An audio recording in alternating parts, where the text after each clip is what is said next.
Hey, welcome to another edition of Pigskin Review. It's a great pleasure to bring in Lee Passmore. He's our big school beat writer for football. Does just a tremendous job. Great writer. We're lucky to have him, and he's been on the scene.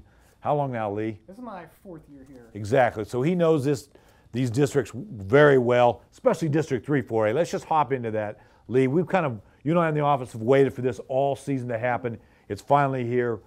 Give me a quick take on what do you think is going to happen. Thursday night, 7:30 p.m., Dick Bivens Stadium. The fun gets started. Dumas and Caprock, two prolific passing teams.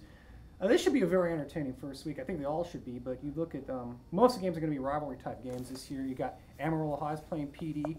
Oldest city rivalry, if I'm not mistaken. Right, exactly. It started in 1955. Those are the two oldest AISD schools. This one means something in district this time, and down the road at Kimbrough Stadium, about less than half an hour, is Canyon and Randall CISD battle. Two teams, both 5-0 entering district. That's a pretty rare occurrence for both those teams to be unbeaten this deep into the season. Right, and there's like whatever, more than 244 A's, Lee, in the state of Texas playing football this year, and I think under 30 are undefeated now. I think 28, correct. I looked, yeah.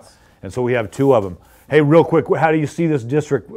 We've talked about a lot. We've got great quarterback play in this district, almost up and down the whole teams, and then veteran coaching staffs know what they're doing. How do you see it playing out? Well, the thing is, I say, if you hate offense, then avoid this district by all measures. All these teams have very capable quarterbacks, and only coach who has been in this district is Mel Maxfield of Amarillo High, but he's a guy who's got 193 career wins. So, you know, these guys all are very familiar with each other.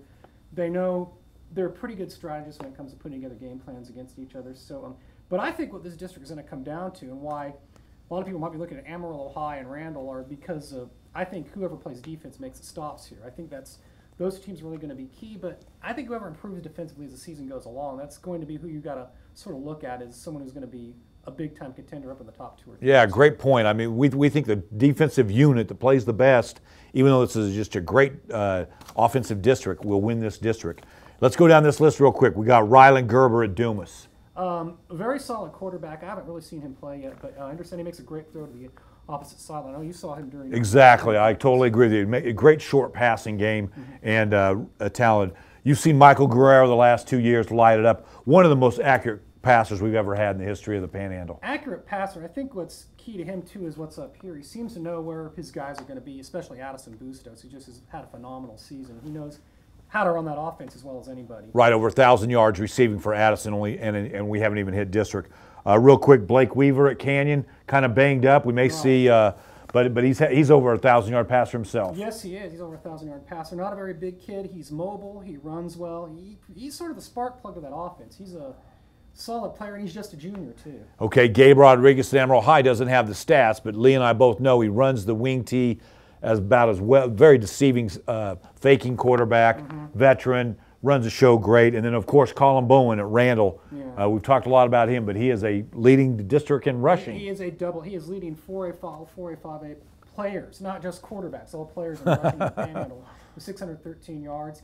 He's going to be a 1,000 guy, passing and running. And then Malik Sims at Palo Duro. Anybody who doesn't respect him coming out of a scramble is going to get burned for a 50-yard touch. He carried him last week against Borger. He's the reason they won on offense. He just made up his mind to run 34 yards for a touchdown, and then he threw a touchdown pass later, which gave him the lead for good. And he's very solid, very good. He helps make that offense really good. And the best thing for sports writers and fans, the longest road trip is basically Canyon to Dumas, which is just a walk in the park, just a jaunt to Toot and Totem for us here in the big Panhandle of Texas. Great job, Lee. Hey, some all school stuff we're going to see. Panhandle at Stratford, Lee. That's a District 1A Division I opener. We think this is going to be probably the top small school game in the Panhandle. Well, it's a great study in contrast. Stratford, I think, has one of the top 1A defenses up here in the Panhandle. Panhandle has maybe the top 1A offense, well, except for maybe Wellington, but it's going to be, you know, irresistible force and movable object sort of thing on Friday night. I like it.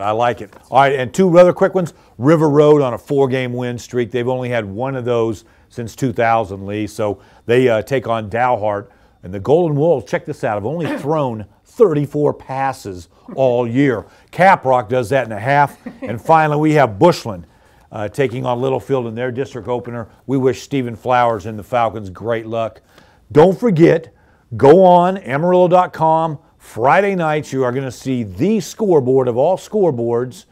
You know, we get you all the scores. Just enjoy that site, and we do it by quarters. So don't forget, go support your team and support Amarillo.com and get the latest in scores. And follow myself, Lee Passmore, and Lance Lawnert here on Twitter as well for updates on every score that the games will be at Friday night. Excellent. Thursday night. All right, thanks for joining us, Lee. You guys have a great night.